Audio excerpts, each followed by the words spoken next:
আসসালামু আলাইকুম রহমতুল্লাহি ওয়া বারাকাতুহু। আমাদের পক্ষ থেকে সাত বাগানে সবাইকে স্বাগতম বন্ধুরা। চলে আসলাম বৃষ্টি থামার পরও এখনো ঝিরঝির বৃষ্টি হচ্ছে। হাঁসগুলো দেখেন, রাজহাঁসগুলো দরজা খোলার সাথে সাথে আমাকে দেখে চিল্লাচিল্লি করছে। আসলে বৃষ্টির দিনে যে বর্ষাকালে হাঁস মুরগিগুলো ছাদে উন্মুক্ত অবস্থায় পালন করাটা খুবই কষ্টদায়ক। এই বৃষ্টি, এই মেঘ, এই রৌদ্র, এর মধ্যে হাঁস মুরগিগুলোকে সার্ভাইভ করতে খুব কষ্ট হয়। আর এই বর্ষাকালে কিন্তু রোগ বালাই বেশি হয়। দেখতে পাচ্ছেন আমার শেডে এই যে দেশি মুরগিগুলো আশ্রয় নিয়েছে।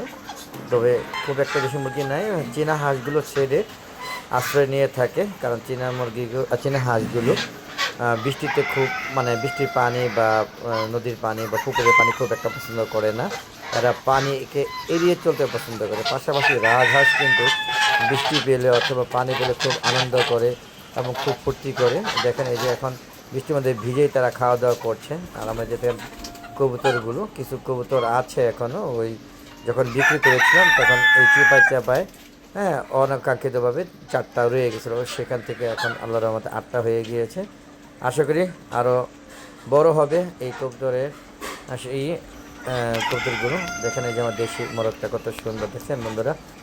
আর এই যে দেখুন বৃষ্টিতে পুরো ছাদ ভিজা, এর মধ্যে রাজহাঁসগুলো বেশিরভাগ ঘোরাঘুরি করছে। দেখেন আকাশে কিন্তু এখনও প্রচুর মেঘ জমে আছে।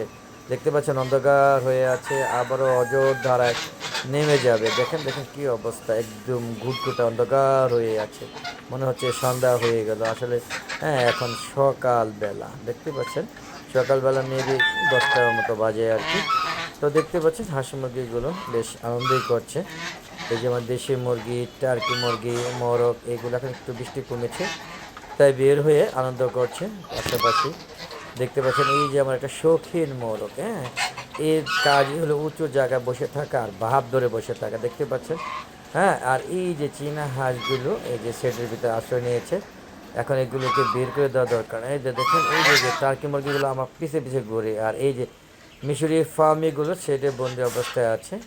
এদেরকে ছোট অবস্থায় এনেছিলাম 10 দিনের বয়সে, আজকে এখন বড় হয়ে গেছে। এখন ডিম পারে, 2-1টা ডিম অলরেডি পাওয়া গিয়েছে। এখান থেকে বের হয়ে আবার চলে আসলাম ছাদে। দেখুন ফোটা ফোটা কিন্তু বৃষ্টি হচ্ছে, ছাদ ভিজে কদমাক্ত। এর মধ্যে এখন বৃষ্টি একটু কম, তাই চীনা হাঁসগুলো ঘুরছে। আর আমার এই যে ফাইটার মুরগি, বিভিন্ন ধরনের মুরগি এখনও আছে। এই যে এইগুলো কিন্তু চীনা হাঁসের, রাজহাঁসের বেবিগুলো নিউ অ্যাডাল্ট হয়ে যাচ্ছে। এদের অলরেডি বয়স 5 মাস প্লাস হয়েছে। দেখেন আমার ছাদ বাগান পুরোটাই আমি ছাদে গাছ লাগিয়েছি, পাশাপাশি হাঁস মুরগি লালন পালন করি। আপনারাও ছাদে হাঁস মুরগি লালন পালন করতে পারেন, তাহলে পুষ্টির চাহিদা পূরণ হবে, আমিষের চাহিদা পূরণ হবে। পাশাপাশি যদি আপনারা গাছ লাগান তাহলে কী হবে, ফল ফুল এবং সবজি পাবেন। সবচেয়ে বড় জিনিস হলো অক্সিজেন পাবেন। আমার ছাদে আসলে ভালো লাগবে। যে আমার ফাইটার মুরগিটা কত সুন্দর ঘুরে ঘুরে খাবার খাচ্ছে। আর এই যে দেখুন মুরগিগুলো কীভাবে খাবার খাচ্ছে। পাশাপাশি যার যার প্লেটে, খাবার প্লেটে রাজহাঁসে বাচ্চাগুলো এক প্লেটে খাচ্ছে, আপনারা দেখতেই পাচ্ছেন।